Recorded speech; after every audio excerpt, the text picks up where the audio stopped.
morning po.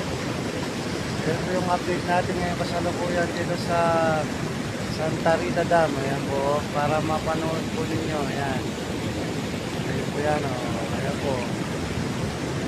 Ayan po yung ating mga pangyayari ngayon sa dam natin.